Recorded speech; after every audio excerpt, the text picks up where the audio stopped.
So, ja, Big Eddie ist ja wieder zurück, steht einigermaßen sicher im Carport und es ist Dezember. Wir haben kurz nach Weihnachten. Das Wetter ist miserabel. Da macht es eigentlich auch keinen Spaß, überhaupt mal übers Campen nachzudenken. Und darum haben wir jetzt in der letzten Zeit auch überhaupt keine Videos hochgeladen.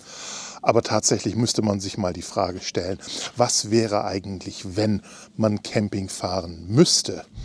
Also man stelle sich vor, es gibt einen Notfall. Das muss ja nicht gleich irgendwie die Zombie-Apokalypse oder die Invasion von Außerirdischen sein oder Putin marschiert ein. Das kann ja auch was ganz Normales sein, wie ein Stromausfall oder ein starker Sturm und die Eichen, die um unser Grundstück herumstehen, werden entwurzeln und fallen aufs Haus. Also irgendeine normale Geschichte, die es notwendig macht, mal auf die Flucht zu gehen mit dem Van. Ist unser Van dafür geeignet? Und um das zu testen, bräuchte man eigentlich mal ein Szenario. Und das kommt jetzt.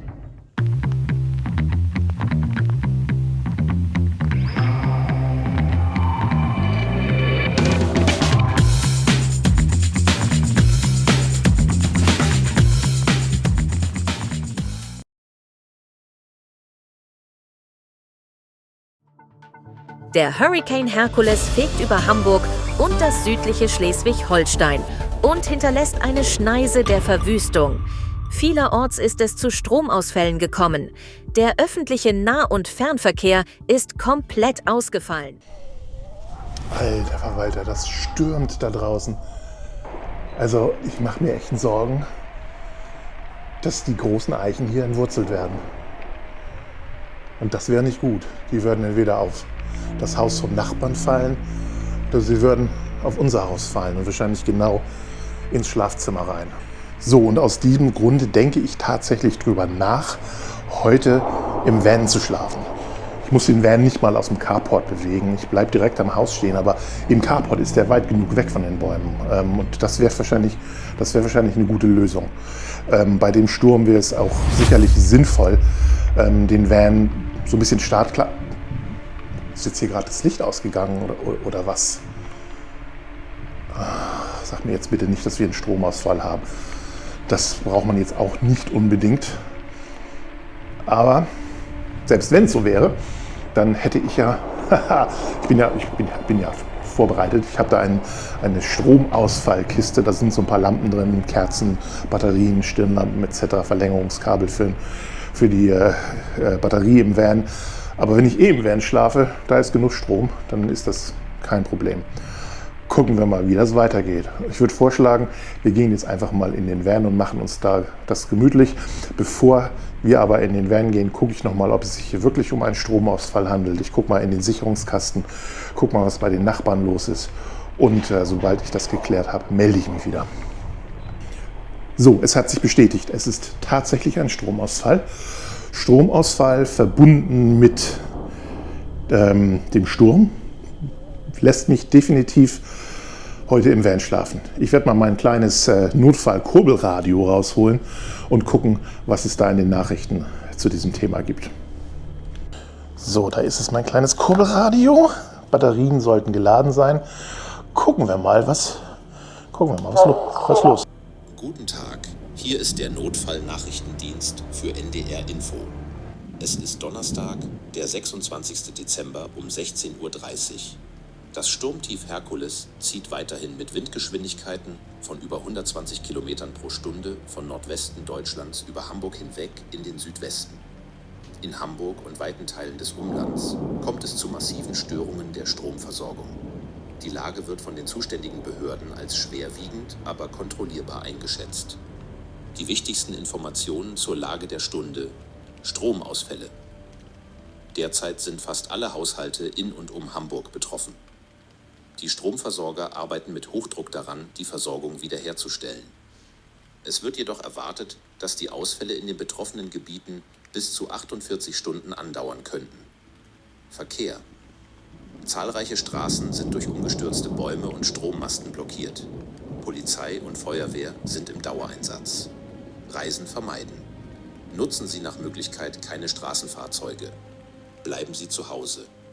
Der öffentliche Nahverkehr ist größtenteils eingestellt. Versorgung: Wasserversorgung. Ja, das klingt nicht gut, aber war zu erwarten bei dem Sturm. Und dementsprechend gehen wir jetzt einfach in den Van, nehmen das iPad mit, da sind noch ein paar Videos drauf. Genug zu essen und zu trinken ist im Van. Also harren wir der Dinge, die da kommen würden, ganz gemütlich in unserem Van, in unserem Fluchtvan, ohne tatsächlich die Flucht zu ergreifen. Das klingt jetzt logisch. Kann ich wenigstens in Ruhe schlafen heute Nacht. So, also ich habe tatsächlich die Nacht im Van verbracht, mit dem Van im Carport, weit genug weg von den Bäumen, sodass ich in aller Ruhe schlafen konnte. Es war eigentlich ganz angenehm. Wir hatten draußen etwa 5 Grad Celsius und hier im Van waren es so um die 13 Grad, wohlgemerkt ohne Heizung, weil, und das ist vielleicht auch die größte Schwachstelle des Vans, während er einigermaßen gut isoliert ist, man sieht das hier vielleicht, alles Holz und dahinter ist auch nochmal Isolierung, das ist schon gar nicht schlecht. Auch das Aufstelldach ist überraschend gut abgedämmt, also ich merke hier kaum eine Kältebrücke. Und dann habe ich natürlich noch eine Powerbank und einen Heizlüfter. Nur der Heizlüfter zieht so viel Strom, dass die Powerbank das gar nicht schafft, den anspringen zu lassen. Aber ich habe mir, und das war eine gute Entscheidung, vor kurzem bei Amazon so eine Wärmeunterdecke gekauft fürs Bett. Also es gibt ja diejenigen, die man oben drauf legt, also Wärmedecken, und dann gibt es extra welche, die man unter oder auf die Matratze direkt drauflegt. So eine habe ich mir gekauft, die zieht relativ wenig Strom und das war super kuschelig, das war super angenehm. Also ich habe nicht gefroren heute Nacht, ich habe im T-Shirt geschlafen, in kurzer Hose, keine Socken, keine Mütze und das war alles okay. Problematisch wird es natürlich, wenn es kälter ist und in unserem Stromausfall-Szenario kann ich den Heizlüfter nicht betreiben. Also der Van braucht eine Dieselstandheizung oder irgendwas, was die Abgase nach außen transportiert. Weil auch hier so ein Mr. Body Heater oder wie heißen die Dinger hier, diese Teelichtöfen, so ein Ding habe ich tatsächlich mal probiert. Das macht die Luft relativ schnell, relativ schlecht. Und dann braucht man auch einen CO2-Melder und. Also, Punkt 1, wir brauchen eine Dieselstandheizung, lieber Mechaniker. Schon mal als Voranmeldung, kannst du schon mal preislich Gedanken machen. Ja, und es stürmt immer noch und ich gehe jetzt mal rein, kämme mir mal die Haare. Bett habe ich schon gemacht hinter mir, sieht man das? Also Bett ist schon fertig. Und ich werde dann mal gucken, was so in den Nachrichten zu hören ist, wie sich die Lage entwickelt hat. Jetzt ins Haus reingehen ist kein Problem, weil wenn die Eichen umfallen, dann fallen sie in den Dachstuhl, aber eben nicht in die Küche und ich koche mir jetzt erstmal einen Kaffee. Bis gleich. Ja, und zum Bett sei noch gesagt, ich benutze Bettdecken, ganz normale Bettdecken und 2 davon und noch eine Kuschelwolldecke. Ich glaube einfach nicht oder ich mag keine Schlafsäcke. Und wie gesagt, ich habe nicht gefroren heute Nacht, Kopfkissen ist super weich, alles gut. Ich habe denn gestern im Eifer des Gefechtes nochmal sämtliche Badewannen und Waschbecken, was heißt Badewannen, ich habe nur eine, mit Wasser voll laufen lassen. Das habe ich mal irgendwo gelesen, soll man machen, weil, siehe da, es scheint, als wenn das städtische Wasserwerk Pumpen hat, die auch ebenfalls mit Strom laufen. Nun gut, es wird spannend, das wird Nachspiel haben. Aber es wird noch besser. Ich weiß nicht, ob man das sehen kann. Es ist kein Handyempfang mehr. Es scheint, als ob die Handymasten auch nur kurzfristig mit Notstrom versorgt sind, weil direkt nachdem das Licht gestern ausging, funktionierte das Handynetz noch, heute Morgen nicht mehr. Langsam ist es nicht mehr lustig. Aber ich habe da noch eine Alternative. Warte mal, ich muss mal in eine Schublade gehen. So, das ist es. Unser kleines Notfallfunkgerät. Ich habe keine Ahnung, wie das Ding funktioniert. Ich habe das noch nie benutzt. Irgendwie mal angeschafft für den Blackout, falls er kommt. Aber ich weiß, man kann es auch als Radio benutzen und ich habe es aufgeladen. Also vor dem Stromausfall natürlich. Und wir probieren das jetzt mal. Wenn ich jetzt hier auf die Taste drücke, warte mal, ich muss mal scharf stellen. Wenn ich hier auf die Taste drücke, dann sollte das tatsächlich Radio werden. Durchsage des Bundesamtes für Bevölkerungsschutz. Diese Durchsage wird nun wiederholt.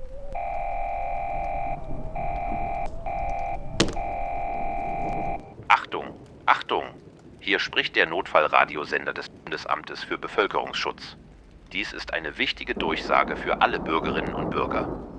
In Hamburg und umliegenden Gebieten ist es zu einem gefährlichen Vorfall gekommen. Aufgrund eines Stromausfalls in der Stadt ist ein genetisch modifiziertes Tollwut-Virus aus dem Institut für Mikrobiologie und Genetik in Hamburg entwichen.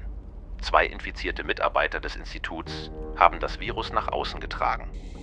Es gibt, Berichten zufolge, bereits weitere Infizierte.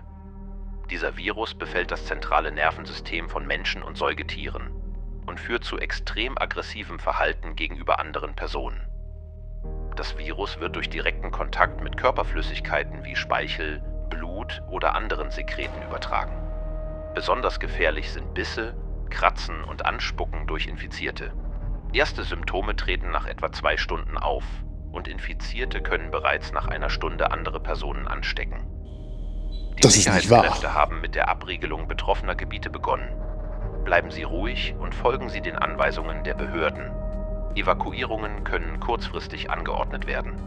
Packen Sie vorsorglich einen Notfallrucksack mit Lebensmitteln, Wasser, Medikamenten und wichtigen Dokumenten. Es folgen wichtige Verhaltensregeln. Das glaube ich jetzt nicht. Das ist wie ein Film. Okay, wir haben jetzt eine dritte Eskalationsstufe. Das erste war der Sturm, das zweite war der Stromausfall und jetzt das Potenzial einer Epidemie von unglaublichem Ausmaßes. Jetzt ist der Punkt gekommen, wo wir hier weg müssen. Ich steige sofort in den Van ein. Benzin ist drin, Essen ist drin, Wasser ist drin. Wir können sofort los und das machen wir jetzt auch, ohne Zeit zu verlieren. Verhalten zeigen, insbesondere Aggressivität oder Orientierungslosigkeit. Melden Sie solche Fälle sofort den Behörden unter der Notrufnummer 112. Bleiben Sie in Reichweite eines Radios oder Notfallempfängers. Wir halten Sie kontinuierlich über die Lage informiert. Wir arbeiten mit Hochdruck daran, die Lage unter Kontrolle zu bringen. Schützen Sie sich und Ihre Familie. Wiederholen Sie diese Information an Nachbarn und Mitbewohner, die keinen Zugang zu einem Radio haben. Dies war eine Durchsage des Bundesamtes für Bevölkerungsschutz. Diese Durchsage wird nun wiederholt.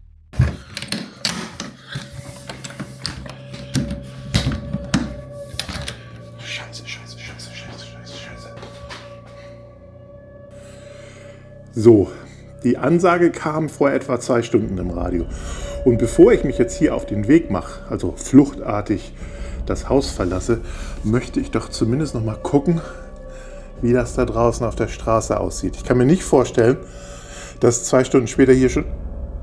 Ich wohne 20 Kilometer außerhalb von Hamburg. Und tatsächlich läuft da schon oder turnt da schon eine Person mit einer Motorsäge mit einem blutverschmierten Hemd bei mir im Garten rum. Das kann doch wieder nicht angehen. Wie kommt denn der hierher? Gut, das Haus ist verriegelt, es sollte alles sicher sein. Einfach mal beobachten und gucken, ob der zu den Nachbarn rüberzieht. Und ich glaube das alles nicht, ey. Also das ist wirklich schlimm. 2 Stunden später und hier turnt schon die erste Person 22 Kilometer außerhalb vom Stadtkern rum. Wo soll da die Reise bitte hingehen? Okay, das wird hier nicht lustig. Guckt euch das bitte mal an. Es stürmt wie wild draußen, wir haben Stromausfall. Und wir haben diese Tollwut-Geschichte. Ich befürchte, it's a bug-out situation. Alles Weitere erzähle ich dann auf der Fahrt. Wir müssen hier erstmal weg.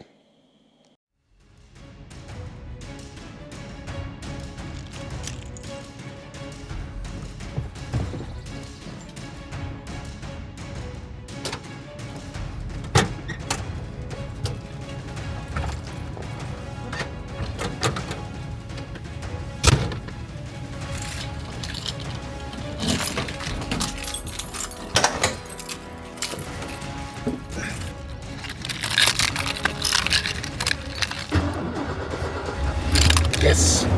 Gleich beim ersten Mal. Hervorragend. Rückwärtsgang rein.